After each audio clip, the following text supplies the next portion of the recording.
بسم اللہ الرحمن الرحیم۔ شروع اللہ کے نام سے جو مہربان نہایت رحم کرنے والا ہے۔ وَإِذْ قَالَ رَبُّكَ لِلْمَلَائِكَةِ إِنِّي جَاعِلٌ فِي الْأَرْضِ خلیفہ، جب آپ کے رب نے کہا فرشتوں سے انی بے شک میں جاعل بنانے والا ہوں فی الارض زمین میں خلیفہ۔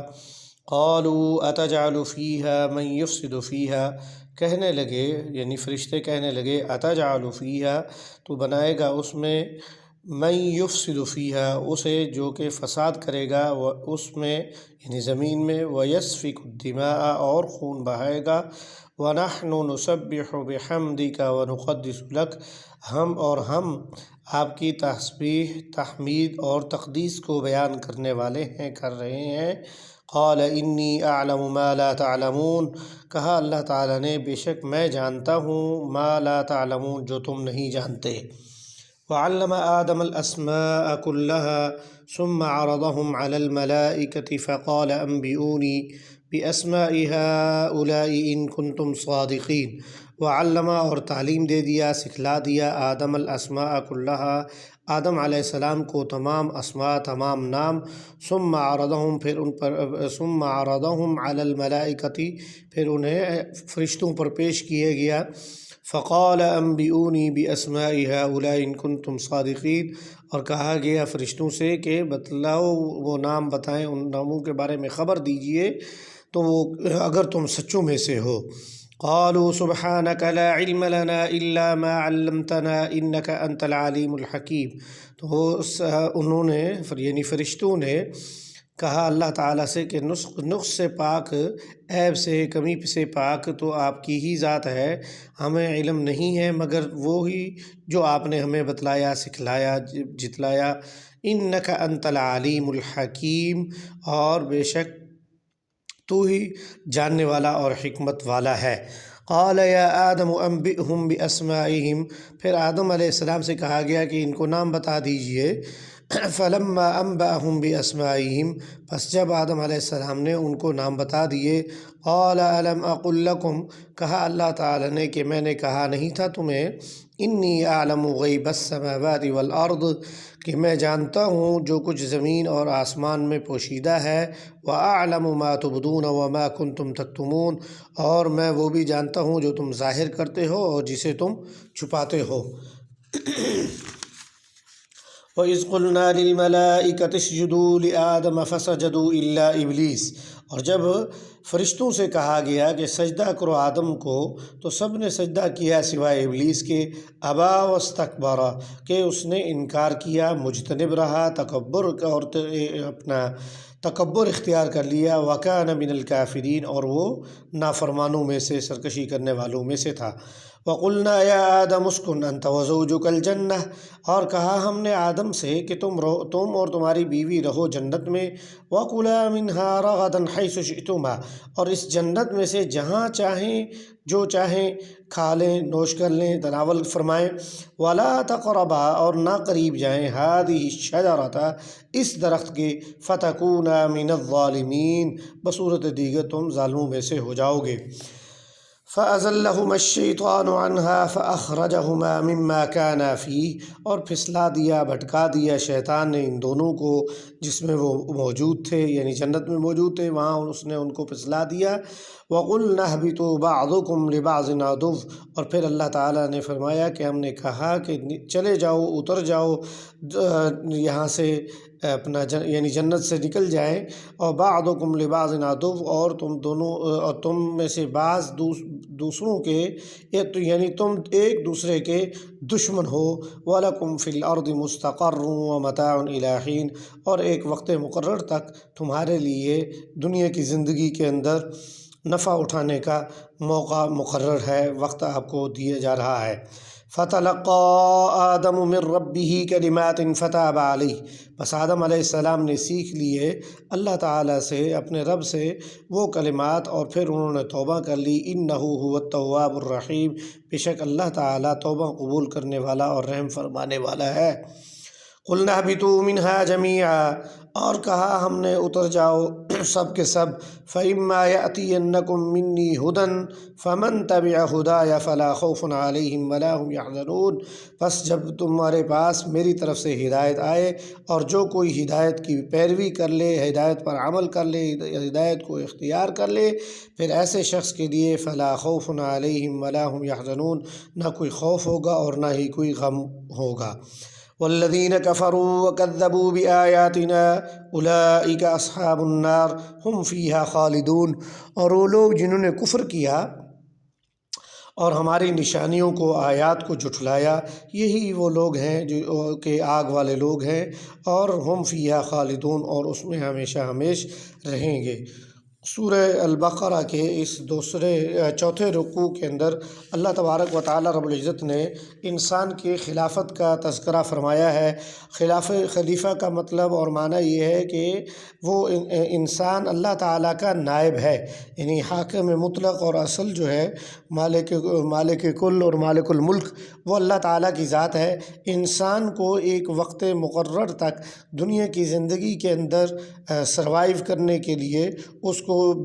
پوٹینشلی جو ہے وہ خلافت دی گئی ہے، اختیار دیا گیا ہے کہ وہ چاہے تو جس کو بھی اختیار کر لے، وہ درست اور غلط میں سے اس کے مرضی پہ ہے۔ لیکن اگر انسان، خلیفہ کا مطلب یہ ہوتا ہے کہ اگر خلیفہ یا نائب انسان وہ اپنے اصل کے افکار، نظریات، تعلیمات، احکامات کے مطابق زندگی بسر کرے گا تو بات درست ہوگی، بصورت دیگر اس کو اس سے محروم کر دیا جائے گا اور اس کی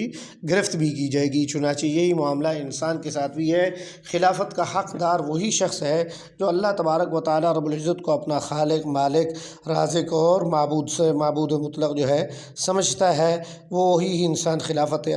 دنیاوی کا بھی حقدار ہے۔ لیکن اگر کوئی انسان اس سے پہلو تہی کرتا ہے، نافرمانی کرتا ہے، اللہ تعالیٰ کے احکامات کو، اوامر کو توڑتا ہے، پھر وہ اس اپنے لیے مشکلات پیدا کر دے گا دنیا اور آخرت میں۔ اس کے بعد اللہ تبارک و تعالی رب العزت نے جب فرمایا کہ میں جو خلیفہ بنا رہا ہوں، فرشتوں نے اس پہ اعتراض کیے کہ ہم آپ کی عبادت کرنے والے ہیں۔ پہلے جنات کا بھی وہ مشاہدہ کر چکے تھے، اور دوسرا یہ کہ ان کو یہ علم تھا کہ دنیا کے اندر جب اللہ تعالیٰ کسی کو اپنا زمین پر نائب بنا رہے ہیں تو یقیناً ان کو کچھ اختیارات بھی دیں گے، تو وہ اختیارات میں جب انسان تصرف کرے گا تو اس میں بے اعتدالی کے پیدا ہونے کا خدشہ ہے۔ یہ تحفظات اس لیے انہوں نے بیان کیے۔ اور پھر اسی طریقے سے اللہ تعالیٰ نے فرمایا کہ میں جو جانتا ہوں انسان کے بارے میں تم نہیں جانتے۔ پھر اللہ تعالیٰ تبارک و تعالیٰ رب العزت نے حضرت آدم علیہ السلام یعنی جد امجد جو بنی نوع انسانیت کے ہیں، ان کی اپنا فضیلت اور برتری کو ثابت کرنے کے لیے فرشتوں کو سے امتحان لیا، فرشتوں کا امتحان لیا۔ پہلے آدم علیہ السلام کو کلمات سکھائے، اور پھر جو ہے انہیں کہا کہ اب جو ہے آپ فرشتوں سے کہا کہ اب تم نام بتاؤ ہمیں، جو علم بتلاؤ علم کے متعلق۔ تو یہاں پر حضرت اپنا تمام فرشتوں نے فرمایا کہ ہم وہ پاکیزگی جو ہے وہ صرف آپ ہی کی شیا نشان ہے، نقص عیب سے آپ ہی پاک ہے، اور علم ہمیں اتنا ہی حاصل ہے جتنا آپ نے ہمیں ودیت کیا ہے، اور آپ سب سے زیادہ جاننے والے اور حکمت والے ہیں۔ فرشتوں کے اس عجز کے بعد اللہ تبارک و تعالی رب العزت نے حضرت آدم علیہ السلام سے فرمایا کہ تم اپنا اسماء کا جو نام تمہیں بتلائے گئے ہیں، یہ نام جو ہے دنیا کے محسوسات اور مادی جتنی علوم اور فنون ہیں، سب کا علم حضرت آدم علیہ السلام کو مفسرین کا اتفاق ہے عطا کیا گیا تھا، اور پھر انہوں نے وہ فرشتوں کے سامنے بیان کر دیے۔ اللہ تعالیٰ نے پھر اپنے جو اپنا امر اور حکم ہے یا اپنی جو خواہش تھی اس کے عالی مرتبت ہونے کو بیان فرمایا کہ میں جو اس دنیا میں، کائنات میں جو کچھ بھی ہے اس سب کا علم میں جانتا ہوں، زمین و آسمان کا علم جو تم ظاہر کرتے ہو، جو تم چھپاتے ہو، وہ بھی سبھی کا سبھی میں جانتا ہوں۔ در حقیقت فرشتے اس خواہش مند تھے کہ دنیا میں ان کو امارت مل جائے، چونکہ جنات کو عزازیل جو جنات میں سے مقرب تھا، اپنا عبادت اور علم کے اعتبار سے تقرب فرشتوں کے ہم پلہ ہو چکا تھا، وہ ان کی سرکشیاں و دوانیاں بھی دیکھ لیں۔ پھر دوسری مخلوق انسان ہے، تیسری فرشتے ہیں۔ فرشتے کھانے پینے سے اور اوامر کے تو پابند ہیں، اور نواہی وغیرہ میں یعنی ان کو اختیار ہی نہیں ہے۔ تو لیکن حس شعور کانسیشنس جو ہے وہ موجود تھی، اس کی وجہ سے ان کا یہ خواہش تھی کہ وہ اپنا ان کو نیابت مل جائے، لیکن انہوں نے پھر اپنے عجز کا اظہار فرما دیا ہے۔ اس کے بعد اللہ تبارک و تعالیٰ رب العزت نے آگے ارشاد فرمایا کہ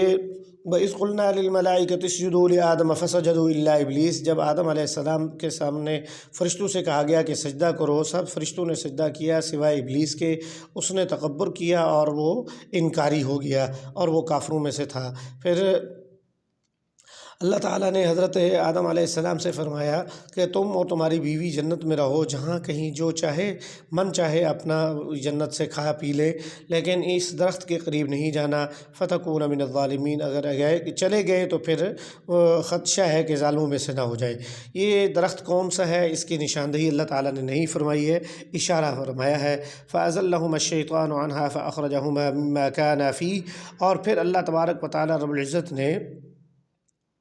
فرمایا کہ شیطان نے حضرت آدم اور حضرت حوا کو پھسلا دیا، بھٹکا دیا اور ان کے جو ہے نا دل میں وسوسہ ڈال دیا کہ وہ درخت ہی کو کھائیں۔ چنانچہ یہی وجہ ہے کہ انسان کو بھی جس چیز سے روکا جاتا ہے تو انسان اس کو ضرور اختیار کرنے کی کوشش کرتا ہے۔ تو حضرت آدم علیہ السلام جو ہے اس سے اور حضرت اماں حوا سلام اللہ علیہ جو ہے انہوں نے اس درخت میں کو نوش کیا، جس کے بعد اللہ تعالیٰ نے فرمایا کہ اب یہاں سے اتر جائیں، دنیا میں چلے جائیں، زمین پر چلے جائیں، اور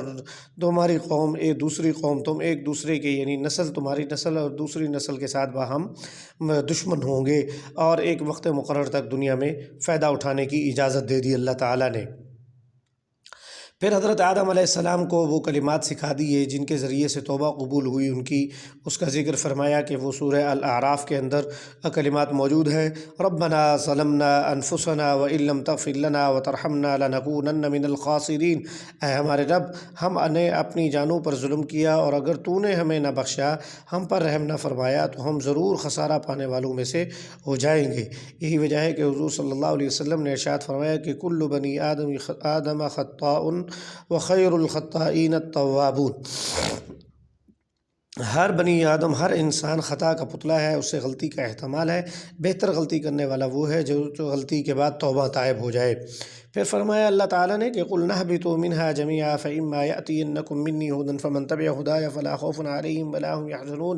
اے انسان دنیا میں اب وقت مقرر تک رہو اور تم لوگوں کو پاس میری ہدایت آئے گی، اس ہدایت پر جو کوئی عمل کرے گا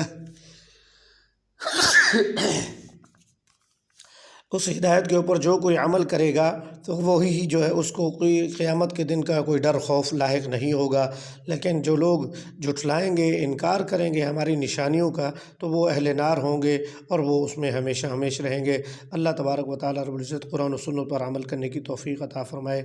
آمین یا رب العالمین۔